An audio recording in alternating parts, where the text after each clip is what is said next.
signed it, too. Last one out was the team captain, Pee Wee Reese. He signed, and he did it with a smile. I almost died. See, that's what I mean by the episode being an abbreviation for my life, right there. The Jews call it chutzpah.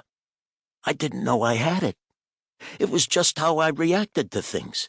It was somehow part of my nature, early on, to always have this feeling that if I didn't step up and ask, I wasn't going to get. Jackie turned to me and repeated, "Make sure you stay in school." This time I nodded in agreement. "Okay, Jackie, I hear you." Then I was running for the trolley car with their autographs tucked in my pants. Whether they could hear me or not, I yelled back, "Gee, thanks, guys." Gee, thanks, guys. 2. It's all who you know in the neighborhood.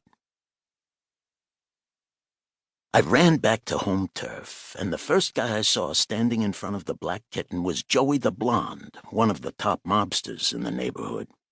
Joey! Today I got Jackie Robinson's autograph. Can you believe that?" Joey grinned. "Sure. But did you go to school today?" Unlike the athletes, Joey didn't actually care about who was in school or not. So I just answered, "Did you break anybody's legs today?" "No, not yet, wise guy. But the next time I catch you playing hooky, I'm gonna put my foot up your ass." I figured any excuse would do. But Joey smiled and rubbed my head. "Tell your ma and pop I said hello. Come to the Black Kitten tonight, and bring your shoe-shine box." Now that was something. A chance to earn. Gee, thanks, Joey. So say what you want about my heroes, but the ball players and the mobsters told me the same things. Play it smart. Stay in school.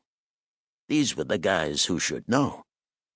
Most of them lived close enough to the edge to understand how screwed they would be if they had to look for regular work at an actual job. The neighborhood itself was a mixed bag of Jews, Irish, and Italians. Mostly it was Italian mobsters. My old man was married, and I was single, but he was an unfaithful coxman in addition to also being the neighborhood tailor. A pretty cushy job for a guy who liked the ladies. They called him Charlie the Pick. And boy, he could pick 'em. My father could spot a sucker a mile away. Aside from his talent, he had a lot of weird ideas. Like, for some strange reason, he thought because he sired me, I owed him payback. Let me tell you, he collected on the investment. By the time I reached 11, he had me working my ass off. He claimed he was getting me ready for the tough world out there. But I gotta tell you, working for the Pick was like entering a boxing ring, dodging the left hooks and overhand rights that came out of his mouth, and maybe a sweeping slap across the back of the head when I made a mistake. So, the Pick.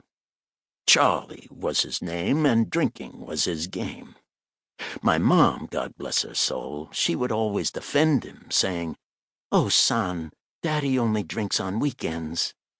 Yeah, from one weekend to the next.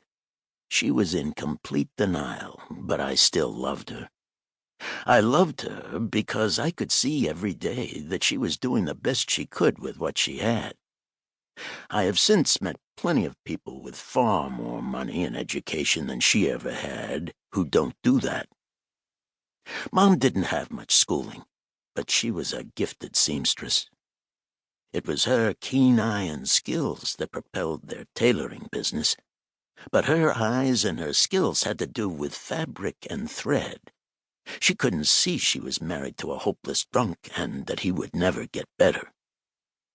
So there I was at 11 years old, and my job, my actual daily job, was the same as Ma. Survive the mood swings of Charlie the Pick. His mixed messages became my daily lessons. He could be friendly, he could be welcoming, and he knew who you treat with respect. Problem being, he also knew who he didn't have to bother to.